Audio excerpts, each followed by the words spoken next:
For the next hour, you'll be leaving the Show Me state and entering the Show Me the Money state. So stop what you're doing, grab a pen, and get ready to learn, people. Because you're tuned to the Ozarks #1 show about your money. Randy Floyd, founder of Floyd Financial Group, will be your guide for straight talk about living the life you deserve in retirement. If you're interested in protecting and growing what you have and collecting a steady income stream for life, you've come to the right place. Prepare to be empowered. The phone lines are always open at 877-889-PLAN. That's 877-889-7526. Now, here's your Show Me the Money host, Randy Floyd. Good morning and welcome to Show Me the Money with Randy and Jake Floyd, the radio show that gives you the straight talk and honest answers you need to help you reach your wealth management and retirement goals through smart investing and careful planning. My name is Jeff Shade, and as always, I'm just here to ask the questions, but the words of wisdom and solid advice, of course, come from Randy and Jake Floyd of Floyd Financial Group. Randy, how you doing this morning? Very well, Jeff. How about you? I'm doing fantastic. Jake, how are you doing? Doing great, Jeff. Thanks for asking. You're certainly welcome. Hope our listeners are doing well today, too, Randy and Jake. And, you know, we had Memorial Day weekend here just recently. It's not the official, but it is the unofficial start of summer. So that means things are going to be heating up here, not only in terms of the weather, but there's a lot of stuff to talk about that's going to be heating up in the world and in the economy. So we're going to tackle that right off the bat as we normally do. And I understand there's been a little panic buying going on in the market. So let's start there. What's going on in the market this week? So, as we've talked about in recent weeks, Jeff, there's very few stocks kind of leading the market right now, and they're carrying the market. There's literally like 7 stocks, the Apple, Amazon, Nvidia, Netflix, Google, that group of stocks is really responsible for like 80% of the growth for the year. And if we look throughout history, how that's played out, when you have that situation before, it's usually very short-lived, and it's followed by a pretty good decline.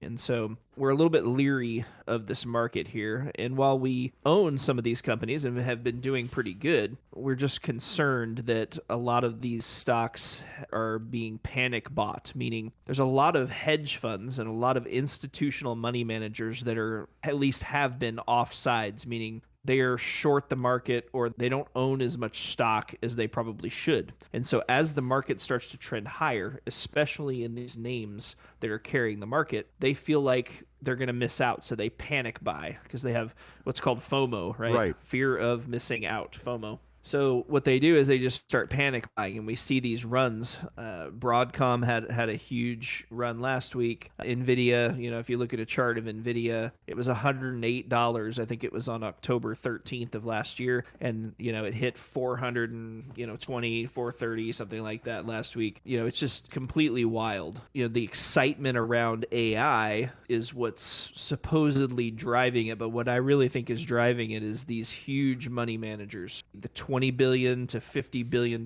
money managers. They're getting their clocks cleaned because they're not invested the way they need to be. And so they're running these stocks up more. And again, historically, that has been a recipe for disaster. I would really not like to have been Kathy Wood of the ARK Fund this last week when she sold Nvidia just prior, and it went boom. Yeah. So, ouch. Yeah, and again, I've said before, I have a lot of respect for Kathy Wood, so I don't want to bash on her too bad. But she's had a rough couple of years. But again, you know, her mandate is super high risk, 5-year time horizon. And even at the level she's at now, she's still, on the last 5 years, she's averaged like 20-something% return. So, you know, she definitely knows what she's doing. She's just super high risk. So for our clients, it's not a great fit for them, especially as you're getting close to retirement, that kind of thing. I do definitely pay attention to what she's doing, though, because as interest rates start to turn and the cycle of the market starts to turn, you know, what she's doing is a very good barometer for sentiment and just the overall flow of money. There's a couple other things we should throw out here right quick, Jake, too, is, you know, right now a lot of people are saying, okay, so if the market is really thin, you know, what's carrying it is really thin, when does it start to translate back into the other parts of the market, probably not financials anytime soon, but, or staples, discretionary. I will tell you this, if there's any indication by the traffic flowing south to Branson as to discretionary, I think it was a good weekend. Yeah. Yeah, I would agree with that. There was traffic everywhere. Even on Friday morning, Thursday night, before Memorial Day, there was lots and lots of traffic just everywhere. I think we know that people are running out of discretionary funds. The banks are saying, hey, June is going to be where people really start to hit the wall. There's a lot of people running out of credit and things like that. So it's going to be interesting to see. We know that airlines are charging record rates and still can't have enough planes flying in the air. They're full. Again, it's one of those times when you look at stocks in general, right? You always hear the old adage, you want to buy low and sell high. That's real easy to say. It's much harder to do. But if you look at what market tops look like, it looks like a great day to invest. Everything's going peachy. The airlines are full. Bugatti just made a new $10 million car. Wow. Picassos are hitting records. Record flow for Memorial Day weekend vacation. Those all sound like reasons you would want to invest. The problem is, from a market standpoint, many, many times what happens is when you see all those things going that way, that means everybody who is going to invest is probably already invested. And so when you see the calm, that's when you really want to be concerned. When you want to really start getting invested is when things are really kind of falling apart. And so the more people question whether this is the next bull market, the less likely that probably is. What else is going on in the economy? Let's talk about the housing market here. That seems to be something that we haven't talked about in a while, and it seems to be something that has stayed quiet until recently. What's going on there? I think real fast too, Jeff, to your previous comment about art. So art is similar to Bitcoin or to gold, right? In the fact that it doesn't produce anything by itself. I think a lot of people want to invest in gold because they think it's safe. The price of gold over the last 40 years has been much, much, much more volatile than the broad stock market. Gold, from a value standpoint, is incredibly volatile. And I think, the art world is the same way. So I think that gold has been pitched through TV advertisements as the ultimate safety play. But I would say that if you're in retirement and you need income, that could be a stretch that gold could be something you want in there because it doesn't produce income. You have to sell it every time you want to have some income, right? If all you have is gold. And so you have this dynamic where you're also getting charged commissions every time you sell. And so, to those listening, I'm not saying that gold is bad. If you already have gold, that's fine. I don't know that I would be rushing in to buy gold at $2,000 an ounce, though. No. Back to your housing question. Yeah, I think that the housing market is feeling the weight of these interest rates, and the average person's credit score, where it is and how much they're having to pay for mortgages now. We're also, I don't know about you, Jeff, but I just recently got an increase on my mortgage payment because my valuation of my property went up, and so my insurance went up, and my taxes went up. And so all that's just creating more and more stacking unaffordability. And I think that that's likely to have pretty serious repercussions. In fact, we saw last week where Michael Burry, and some of you may recognize that name, he's the guy that the movie The Big Short was made about. He's the guy that predicted the housing market crisis in 2008 and invented a way to short the housing market through credit default swaps. And so basically he is now sounding the alarm again, saying, hey, we got a big problem in housing and it's likely going to end poorly. So we'll see. Michael Burry certainly does not have 100% accuracy in his predictions, but I would say that one place where he was dead right was housing last time, and so we'll see how it looks this time. Well, and really, Jake, the setup is perfect right now. We got high interest rates, we got high prices, we got high taxes, and we got people running out of money, and then we had Lowe's and Home Depot both come out and say, hey, we're cutting guidance for the rest of the year. And we're immediately following, arguably, maybe certainly in the last 100 years, one of the biggest housing run-ups over a 2 or 3 year period ever. Yeah. So like the stage is certainly set, and I didn't mean to cut you off there, Randy. No, you're fine. I agree 100%. Now, again, here we are. We're getting a little dismal, dark, and dank here in our conversation. We want people to know that we will come through this. This is just another market cycle based on a lot of events that we wouldn't have planned, including COVID-19 back over our shoulder, 3 years ago now? Isn't that weird? Right. That it's that far back. I think it's really an opportunity. It is. And I think that that's how we look at this. And like you said, Randy, I think people that don't know us may think that we're being very pessimistic. It's really more that if we have a 20 or 25% decline in housing, that's a massive opportunity on a number of levels. Yeah. And so, that's what we're looking for is we want to protect for now. We're liking getting paid to wait. We got money markets paying north of 5. And whenever things start to go south, we're going to be looking to capitalize on the weakness, and there will be a lot of money to be made. Hey, and money markets may go to 6. I was listening to one of the former U.S. Treasury guy this couple of days ago, and he was saying he's thinking 6 may be the terminal rate. And I'll tell you what, I'll take 6 and wait until we have a good opportunity to get back in. The longer we go with this spending and the more stubborn people are to spend and continue to spend and not take the hint, the more likely it is that the Fed will be forced to break the system to fix it. And I think it's pretty clear that the average person has no intention of stopping spending until they absolutely have to. Wow. Yeah. Until they physically can't spend anymore. And I think that may kick the can down the road a few months, but I mean, ultimately, people will run out of money at some point. And when they do, if they start running out of money, running out of credit at the same time that they're potentially getting laid off work and things like that, as interest rates get high, it could create a fairly grim scenario. Again, though, if it gets bad, we're going to be looking at what to buy when it's on sale. Right.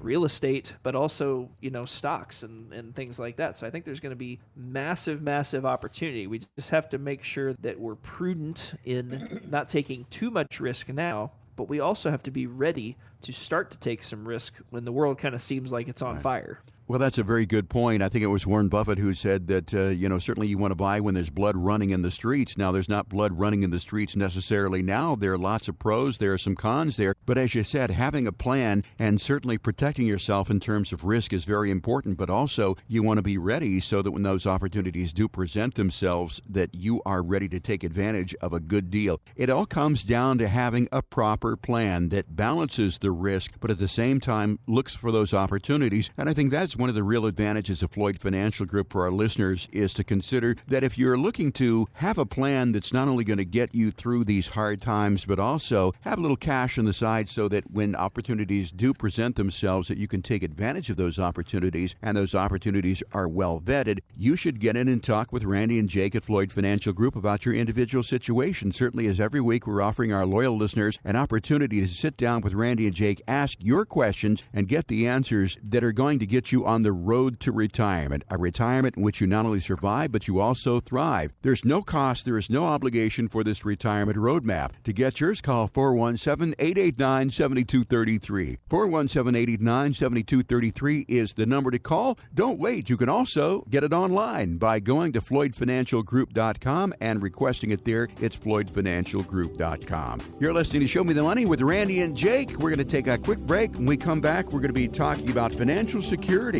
What does it actually mean for you? All that and more when our show continues here on 104.1 FM KSGF, where Springfield comes to talk. Do you currently have money invested in mutual funds? Are you aware of the potential hidden fees you could be paying? This is Randy Floyd here, founder of the Floyd Financial Group, where we know that after a lifetime of hard work, it's important to make sure that your nest egg is protected from hidden fees. Call Floyd Financial Group today for a complimentary consultation and fee analysis to uncover what hidden fees you may be paying. The number is 877-889-PLAN. That's 877-889-7526, or visit us online at floydfinancialgroup.com. Ready to climb a mountain of financial know-how? Good. Because it's time for more Show Me the Money with your financial Sherpa, Randy Floyd. Welcome back, everybody. This is Randy and Jake. You're listening to Show Me the Money, and in this segment, we're going to be talking about financial security. What does that actually mean? Yeah, and a lot of people want financial security. I don't blame people for that, but I think it really comes down to, and we'll talk about this, maybe risk tolerance and how much risk tolerance that you can stand. I mean, financial security for me is one thing, but financial security for somebody else is an entirely different thing because they have a much, much lower risk tolerance. So when people come into you and they say, Randy and Jake, I just want to be financially secure. What does that mean to the average person listening today? What does financial security really mean? Yeah, I think, Jeff, for most people, they've been working, 30, 40, maybe sometimes 50 years, and they've always had an income that came in the door based on them performing so many movements per week for so many hours, right? Right. And using their brain and their processes to get that done. And now all of a sudden, they're coming in and they're kind of like, okay, so when I stop working, where does my paycheck come from? And how do you guys derive that? And am I going to be financially secure? So what people are really looking for is, hey, where's my money going to come from now that I'm in retirement and I'm not working? And how secure is that? And how can you assure me that I'm not going to run out of money? And I think financial security really comes down to the freedom to make choices without being hindered by financial constraints that really allow for peaceful sleep, as I said, and knowing that the future is secured. So financial security, I would think, is different things for different people. How do you determine what one person's financial security really is? Well, when we sit down with people for the first time and we're learning about them, it's what we call our discovery phase of our kind of, if you will, interview process to help people work through this. That's where we learn what's important to them, what they're going to do during their retirement years, what they, anticipate they're going to need to spend. We look at budgeting and all that sort of thing. And that's where we start to really determine what they're going to need and how to develop a plan based on their risk tolerance, giving them the ability to have the income that they want and be able, like you said, to sleep at night. And financial security, I think on a basic level, it really comes down to affording basic needs, and that is, housing, food, health care, keeping the wolf away from the door. But for other people, financial security is something different. I would think that financial security, at least as far as I'm concerned, is the ability to sustain oneself for a period of time without having an income if that should happen. And I would think that that certainly does point to some investment choices and a little stockpile of money. What's your opinion on that? Yeah, for sure, Jeff. We always want people to have, emergency access money. The roof is going to leak. Unfortunately, we're going to have a fender bender. A car is going to break down. A transmission is going to go out. Whatever these things are that come along, I think that's called life, right? Right. When those things happen, right, we need to be sure that we have the ability to go somewhere to get that cash and be able to pay our way and get over that hump and put it behind us and not have to relive it where we had to charge it on a credit card or something like that for a long time. I think that's a lot of what people want to make sure of. They just want to know that, hey, if maybe one of my kids has a problem or maybe I have a grandchild with an issue that, maybe I can help out with that a little bit. Again, we're just looking for that thought process in the back of our mind and deep in our heart that says, yep, we're prepared. We can handle just about any emergency that would come along. So for those people who are unsure whether they are financially secure, let's talk about some steps that would get you financially secure. I would imagine that you're going to start at the basics. What's the first thing that we should evaluate if we wonder if we even are financially secure? Yeah, so I think the first thing is really to take an inventory, which again is one of the things we do in our discovery meeting as well, is we sit down with people and we just want to, get to know them, and then we just take a financial inventory to see where they are so that we can start the process then of walking them through what a retirement plan looks like. And, many times we have people that are in here 10 years before retirement. Many times it's 5 years. And then we have those that come in and say, hey, I'm retiring next month. So all those different setups require a little bit of different parsement of how we do this, right? So if you're within the last 5 years, we're putting the finishing touches on retirement. We're also looking at what your income streams are going to look like to determine whether or not that actually makes sense for you. Because what makes sense for me, Jeff, may not make sense at all for you. And a lot of people have different takes on what they want to do in retirement. But the first thing is we've got to get our current income, look at what we actually have hitting the bank account, because it looks like sometimes you're making a whole lot more money or taking a whole lot more money to the bank than you actually are when you just look at a bare bones salary versus looking at what Social Security is going to look like, looking at what it's going to look like to pull income off of your IRAs and other sources of income that you may have. Many, many times people look at that, they go, wow, okay, I didn't need as much money as I thought because I'm not paying certain expenses like Social Security tax, Medicare, Medicaid. I'm not funding my 401k at 15% per year. That sort of thing really makes a difference in the income they actually need. So financial security means different things to different people, and I think the first step in this process is to get an accurate picture of your current financial situation. And of course, that's going to come down to the money that you have in the bank, basically the investments that you have. It's also going to be taking stock of debts. You talked about having an emergency fund, and for me, financial security means having an emergency fund of 3 to 6 months, and I leaned a little bit more towards 6 months of disposable income, and that is income that is very, very liquid. What's your opinion on that? Would you recommend 3 to 6 months, or are you a little closer to 6, or where do you stand on that? What's your advice that you give to people as far as emergency cash goes? You know, Jeff, I think definitely having a minimum of 3 to 6 months is good. I think in this area, we have a lot of people that are used to having quite a bit more than that cash on hand, and that is perfectly fine. Everybody requires a little bit different amount based on what makes you comfortable. I think 3 to 6 months is a good baseline, but we have a lot of people that would prefer to have a year, right, or some even longer than that, and that is totally fine. And that's a little bit on a person-by-person basis. And I think the feeling that if you have liquid cash, and I'm talking about just cash in a checking account these days, I mean, 0.01% that it is paying, but there are actually ways that you can save emergency fund cash and get more than just a 0.01 interest rate on that and still have it relatively liquid. What are some of the tools that you may look at there? So, Jeff, you make a good point. If we look back over our shoulder, starting back in March of 2022 is when Jerome Powell, our Federal Reserve Chairman, started raising interest rates. And prior to that, man, it was a long, hard fight to find a 0.5% interest rate on a money market account, right? Right. Well, today, with him raising rates over the last year about 5%, now we can go out and get some decent rates. You still have to shop for it. And if you got money just parked at a bank that you've had it there for a very long time, we're still seeing people walk in with money market accounts at 0.5%, at 0.20.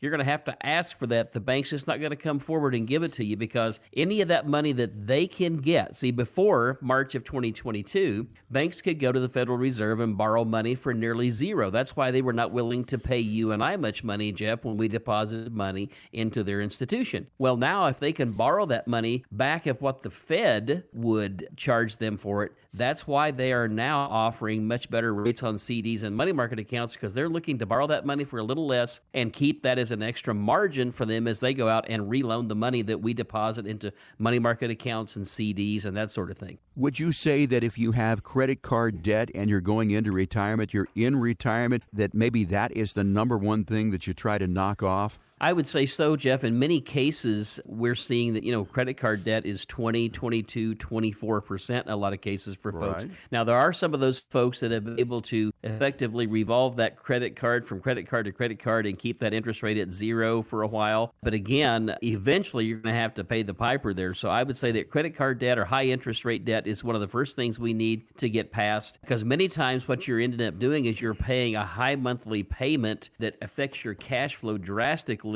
that maybe the bill is not very much that's actually out there. And we want to go ahead and take, let's say that you got a $5,000 credit card balance. Right. And let's say that you're having to trying to pay it down. You're trying to pay maybe $200 a month on it or something like that. Well, $5,000, even if I earned 10% per year, only makes me $500 a year in cash flow. So to improve my monthly cash flow, I'd be much better off to spend $5,000, get that thing off my plate, quit paying interest, right, and go again. I'd just be much better off to do that. So in every case, we always want to look at what do we have, what makes sense to pay off first, right, how do we parlay the savings that we had to pay off maybe that next batch of debt.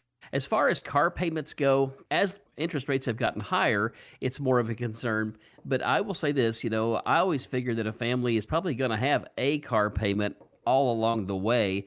If not, that's a great deal. Kudos to them. But for a lot of people, having a car payment so they can keep a newer car and then one car that's maybe a little older is something a lot of people will do. Again, everybody is different. There'll be a lot of people that say, I would never have a car payment in retirement. Sure.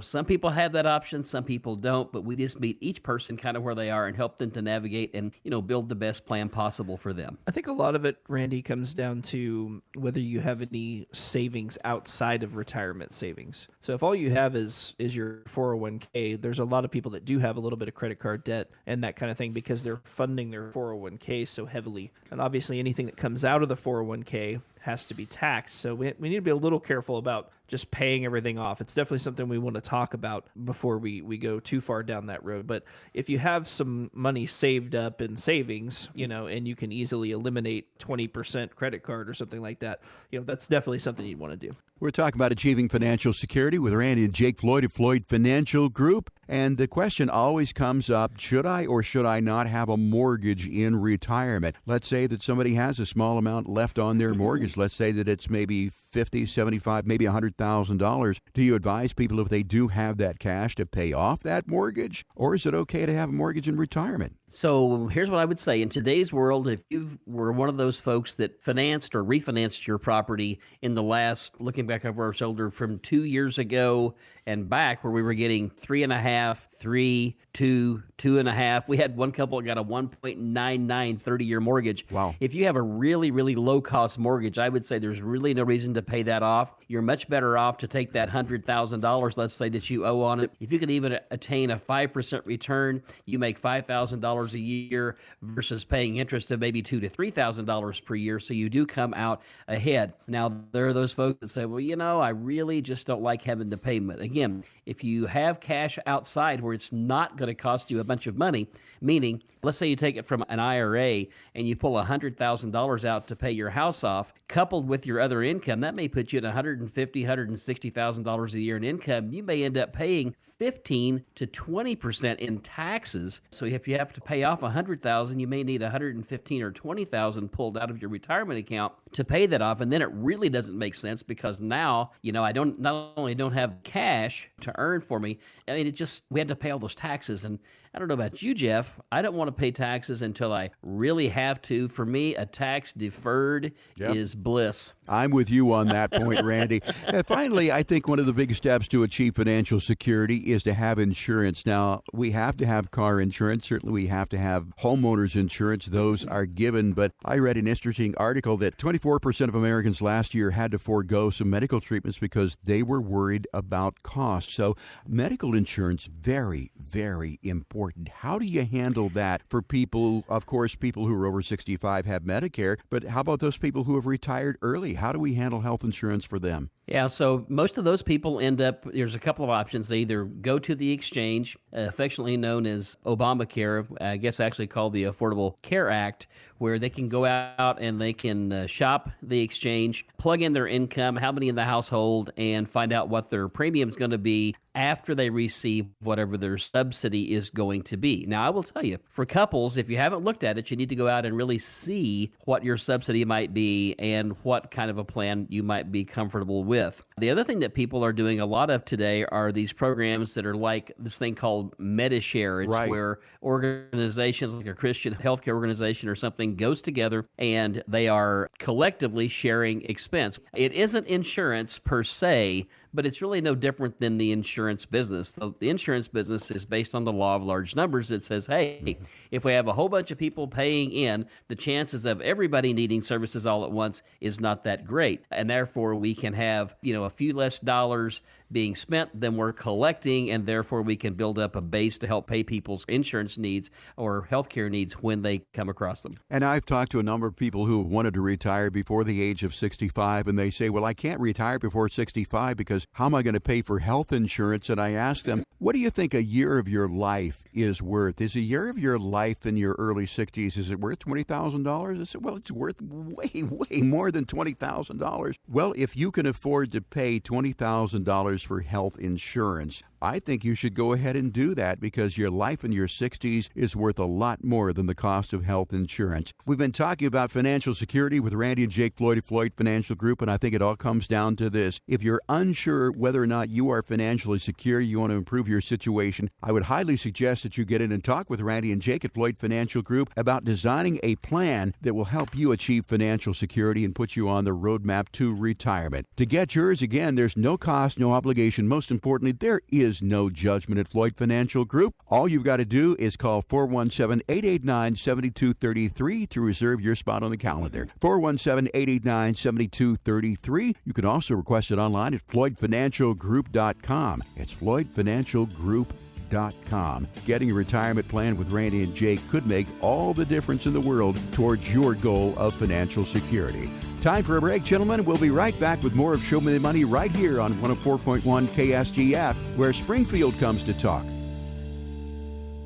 If you're age 59 and a half or older with a 401k plan and still working, stop what you're doing and call Floyd Financial Group today at 877-889-PLAN. At 59 and a half, you're entitled to new opportunities in the investment world that can help save you thousands in 401k fees and dramatically reduce your risk of a market correction. You've worked and saved, and now's the time to protect your retirement savings. Call Randy Floyd of Floyd Financial Group today at 877-889-PLAN. That's 877-889-7526. People of the Ozarks, step away from the fishing pole and prepare to be shown the money, because we're back with more Straight Talk with Randy Floyd. Welcome back, everybody. This is Randy and Jake. You're listening to Show Me the Money. And in this segment, we're going to be talking about, continuing in the financial security vein. And we want to talk about this magical age of 59 and a half and the retirement red zone. That is right. And the decisions that you make in the 4 or 5 years right after you hit that pivotal age can have a very big impact on the rest of your retirement. So let's talk about this retirement red zone. We're calling it those ages right after 59 and a half. What is so hazardous about this time period? Well, Jeff, if we look back over our shoulder, by the time we reach 59 and a half, most of us will have been working probably 39 and a half years at least, right? Right. If we started at 20, full time, or maybe it was 22, we'd have still had 37 and a half years in. And so as we look back over our shoulder, if we started saving way back when, or even if we didn't, we have time on our side if we started even in our 30s or our 40s that we now don't have once we hit 59 and a half, especially if you're going to try to retire any early, maybe 65, but maybe you're going to be able to retire at 62. We're in that time frame where we really can't make any mistakes, and we can't allow the market and the things that we cannot control to put us in a situation where we cannot retire, or where we might spend too much of our money early on in retirement, damaging our retirement success long term. For a lot of people, I think, this time of life is the peak of your financial curve when you're going to have the most money that you've ever had. But timing is very, very critical there. You've got to make sure that you make the right decisions, because those decisions that you make during this really crucial period of time, this retirement red zone, could really impact the rest of your retirement. Is that a fair statement to say? I agree that that's definitely a fair statement. I also think that one of the big things that we need to look at for somebody who is just getting ready to make the transition to retirement is we need to look at your risk profile overall. I'm not saying everybody would need to de-risk, but many, many people have been in accumulation mode for, like Randy said, 39 and a half years or something close to that, where they've been funding 401ks, they've been saving money, and they've just been kind of throwing it in the stock market and letting it grow, and there's absolutely nothing wrong with that. But when you get ready to start taking money out, it's probably a good idea to assess how much risk you're taking, what your capacity is for risk taking, and what your overall risk tolerance is, because we need to make sure that you haven't saved and worked so hard only to have it blow up in your face if the market really gives us a hard way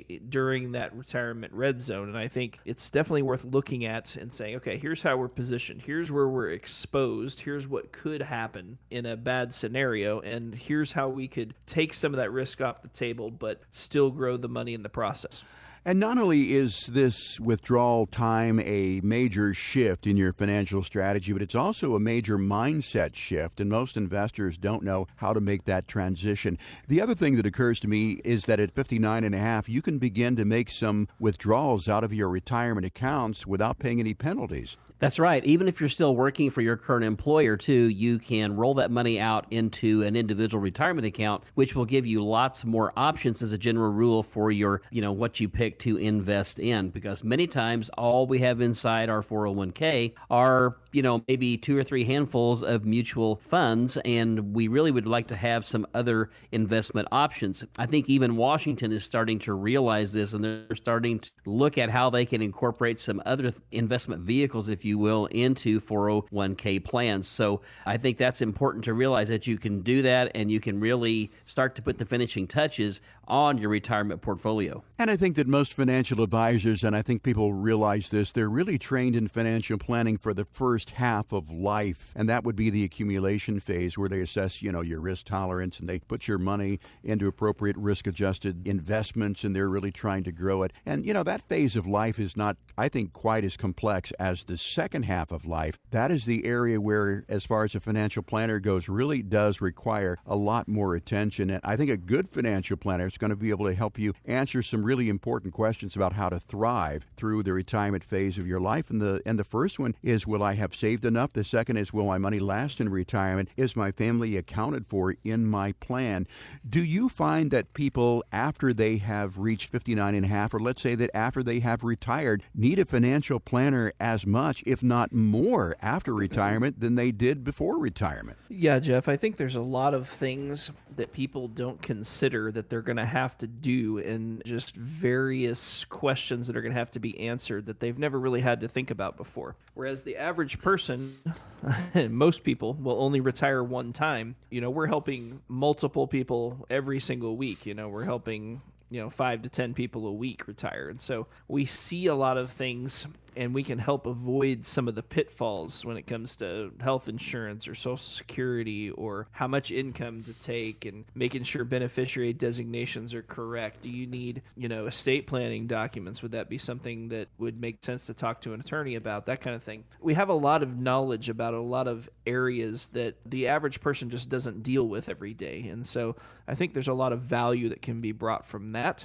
And also, like we talked about earlier, when it comes to the distribution phase of money and how much money to withdraw, how much risk to take, we can also shed quite a bit of light on that and help mold. Each person is different. Each person has a different risk capacity and tolerance. And so it's not one size fits all. There's a lot of talking and a lot of things we'll go through. We want to understand you and what makes you tick and what you want to do in retirement. There's no point in having the same financial plan for an 80-year-old couple with, 4 kids and 16 grandkids as it is for a 65-year-old couple that doesn't have any kids, wants to travel the world. The plan is much different.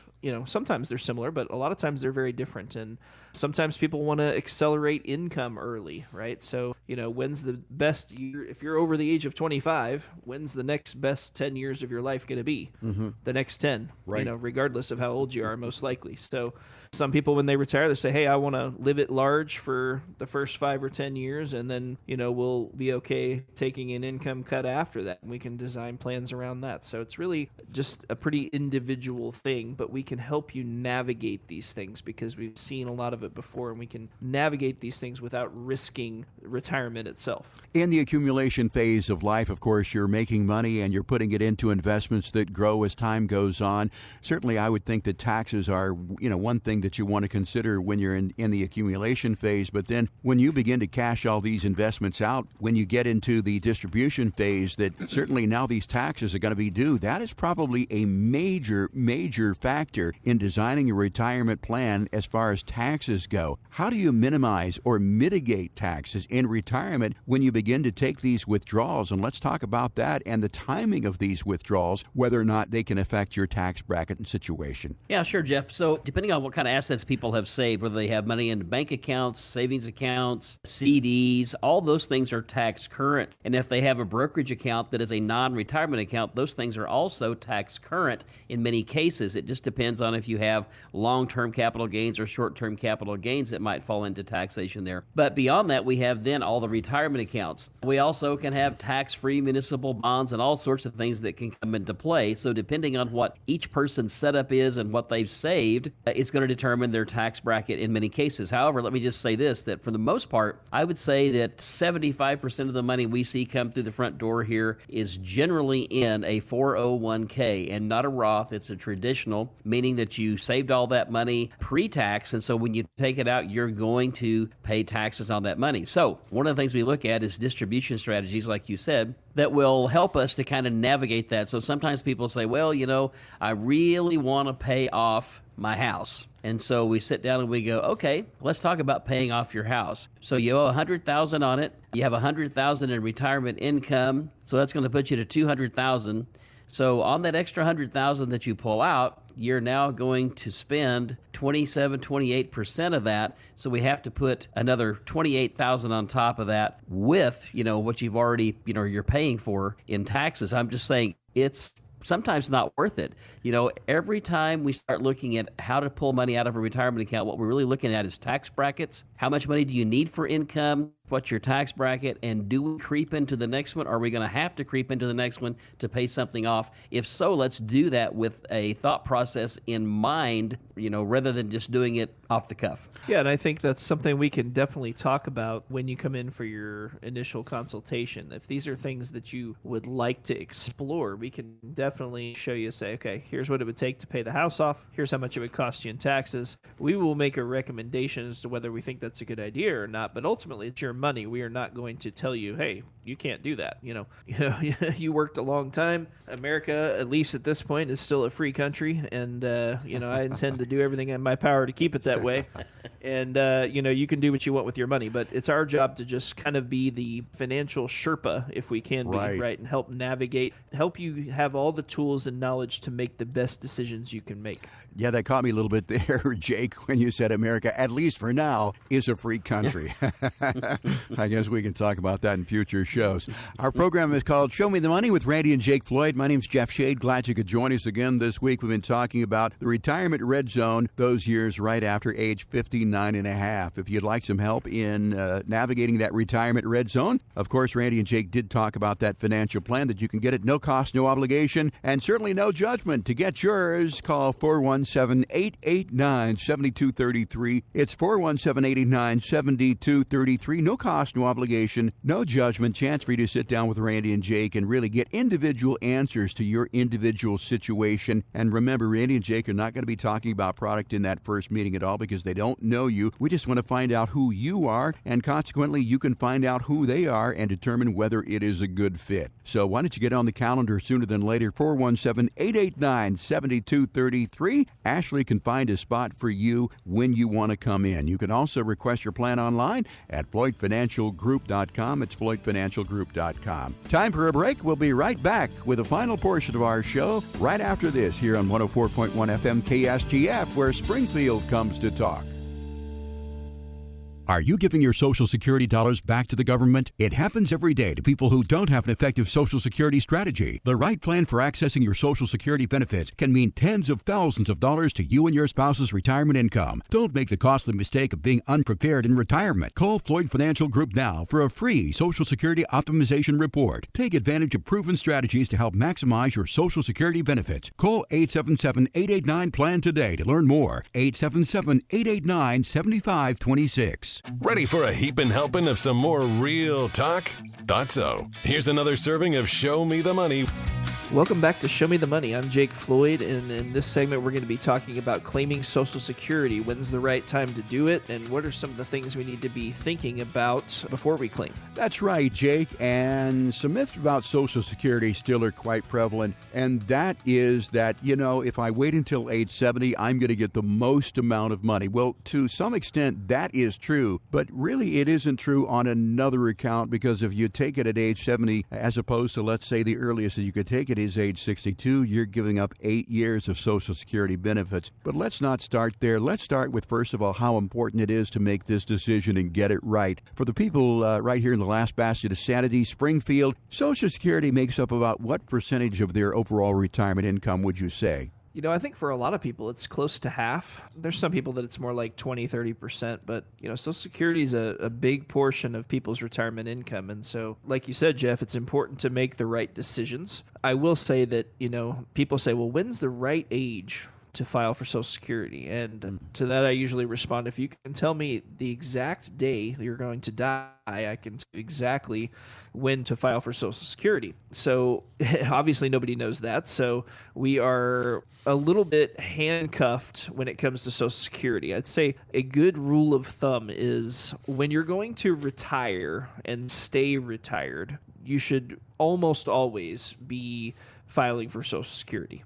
And there's several reasons for that. Number one, if you're not going to actually retire, there's no reason to turn it on at 62, because if you're earning more than $80,000 or so a year, you're going to have to start paying back into Social Security. So there's no reason to turn it on at a lower amount just to have to pay it back. But let's say you're going to retire at 62. There's very few cases where it doesn't make sense to go ahead and turn on Social Security. The way we look at it is, let's say you have enough money in savings to do that, even enough in savings to not turn on Social Security right away. You're still spending your money, with which you have great flexibility, versus spending Social Security, with which we have no flexibility once we turn it on. So I don't want to defer Social Security to make it bigger at the expense of spending my cash down. I would much rather turn on Social Security and keep as much cash as possible so that I have the most options as retirement unfolds. And you had mentioned an earnings cap there. If you're going to be taking Social Security before full retirement age, the earnings cap this year, 2023, $21,240. And what that means is that if you make more than that in W-2 wages, that you will have to give back $1 for every $2 that you make over the figure of $21,240. So that is something to consider when taking Social Security before full retirement age. When it comes to that decision, there are basically three ages that I consider. One, of course, is the earliest, which is 62. Second is full retirement age, which is between the ages of 66 and 67, depending upon what year you were born. For a lot of folks listening, it's probably about 66 and a half, 66 and 4 months, something like that. And then there is the age of 70. A lot of people take Social Security at age 62, getting a lesser benefit. What are some of the circumstances that you would go ahead and take it at age 62? I would imagine that longevity is probably one of those things if you don't think you're going to live long. Yeah, I mean, longevity plays into it, but again, a lot of times for us, it comes down to having the options. And so let's say that you're looking at taking Social Security at 62 versus, for a round number, let's say your full retirement age is 67. Right. Because I've run this calculation so many times, I can tell you that it will take roughly, if we defer and take Social Security at 67, that's 5 years of income that I'm giving up, right? Because between 62 and 67. And so that I know that based on the calculation how it works, it's somewhere between 11 and 13 years to get even after 67 to make up all that income you missed, right? So that means you have to live to be 78 years old just to get even. Now, a lot of people are going to live to 78. I'm not saying they're not, but when would you rather have that money to spend? Would you rather have it when you're 85? Yeah. Or would you rather have it at 65 when you can spend that money the way you want to? You're physically able still to do the things that you want to do and travel or go fishing or whatever it is that you want to do in retirement. Most people would rather have that money sooner rather than later. I mean, there's also exogenous risk of who knows what Congress is going to do with Social Security. You know, there's definitely a 20% potential cut on the table that Congress has been talking about, cutting benefits 20%. I'm not saying I think that's going to happen. I think that's going to be very difficult to cut people's Social Security benefits that are already taking it. I think it is possible, though, that if you have already elected, you would be grandfathered in, but cut people that have not filed yet by 20%, which would be another incentive to go ahead and file, right?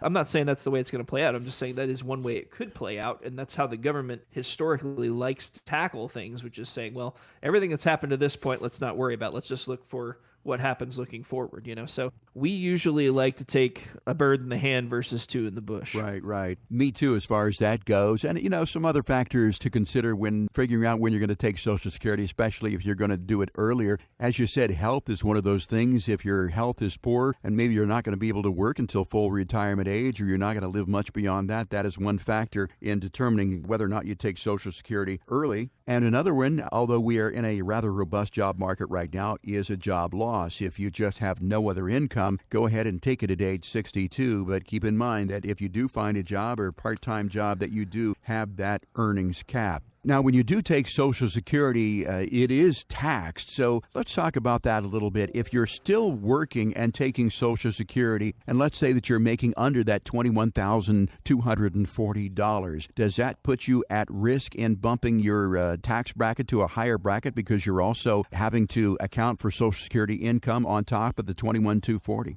It definitely can, and there's a lot of factors that are going to go into that, Jeff, because you may have a spouse that's still working, and that even brings up some potential tax solutions of married filing separately versus married filing jointly, depending on the situation, to save the taxes on Social Security. Again, I don't want to get way super deep into the weeds here on taxation, but yes, that's a good point, Jeff. There's a lot of other factors tax-wise to consider when considering whether or not to turn on Social Security. The other thing I would say too is if you are there are people out there that do like their job. I think we see a lot of people that don't like their job, but there are people out there that are like, I don't know what I would do if I stopped working. I want to keep working. This is who I am. This is what I enjoy. If you're going to keep working and you're making good money, there's no reason to turn on Social Security. Certainly not to just have to pay it back and get taxed on it again and all that. So I'm not saying there's no reason to turn it on later. I'm just saying that if you're retired, usually that's the day that really makes the difference. So let's say you're 64 and you say, hey, I want to go ahead and retire. I just can't take it anymore. I'm sick and tired of being sick and tired. At 64, you get more than you would at 62. It ticks up in between, and you can do all sorts of different estimates. But if you retire and you're saying, I'm not going to go back to work, I'm ready to take my 401k, roll it over, start taking income, it's usually, again, 90+% of the time, it's going to make sense to go ahead and turn on Social Security to make sure that you, again, like we said before, keep as many options as possible and not spend the retirement savings down too quickly. Jake, for many people listening to the program, they may be married, and I would think that plays into the decision as well, too, as to when you take Social Security, because there are such things as survivor's benefits. The person left behind or the second to die in a relationship often receives the other person's Social Security benefits. So in that case, I would imagine, tell me if I'm wrong, that waiting until age 70 could be of benefit because you're going to just get more money, and that more money is then going to go to the second to die. Yeah, so there are situations, like you said there, Jeff, where, and again, I want to make sure I'm clear that I'm not making blanket statements saying, hey, do this. Each person's situation is very different. But yes, Jeff, there are situations where you could have a significant age gap between spouses. Right. There's situations where you could have, maybe the man was the main breadwinner and has a pension, doesn't have a ton of retirement savings, but he has a big pension that you can lean on to defer Social Security comfortably, which would then create kind of almost an insurance-like policy for the spouse who likely has quite a lot less Social Security in that situation, so that if something happens to him, she's still well taken care of. So yeah, these are all things that we will take into consideration, but the situations can be so varied that it's hard to cover, every possible situation on the show. But that's why we offer our free consultation for you to come in. And again, in that first meeting, a lot of times we're just gonna ask you a lot of questions and say, hey, who are you? What's important to you? Tell us about your family. Maybe you don't have a lot of family. Who do you want to get your stuff when you're gone? How important is it to leave them a legacy? Do you want to shop at Goodwill and save up money, or do you want to have your last check bounce? Those types of questions. Yeah. And after we kind of get an idea of who you are and what's important to you, then we can go to the drawing board and say, okay, here's some strategies and some tools we could use to accomplish those goals. And then usually at the second meeting, we'll come back and say, hey, here's what we think. Even at that second meeting, we're not going to look for any kind of a decision. We're going to say, hey, here's what we think. Here's some ways we could approach, retirement. And then we'll say, hey, go home and think about it, pray about it. We encourage people to pray. Right. If that's something that you do, and really, if it's not right for you, I don't want you to do business with us. We want to make sure that we have a good fit between who you are, what's important to you, your goals and values. And again, our approach is not for everyone, but if you want to have a secure retirement and you want to really have a conservative approach to retirement and make sure that things are going to last and that you have a good plan, a good track to run on, those are some places where we can usually help. Very well said, Jake. You took the words right out of my mouth. Social Security certainly is one form of income in retirement, but I think in order to be financially secure, we've talked about that on today's program, you've got to have a plan. And Jake really talked a lot about what that plan involves. The first step there is going to be the discovery process, and that's finding out who you are, what's important to you, what your goals and your values are,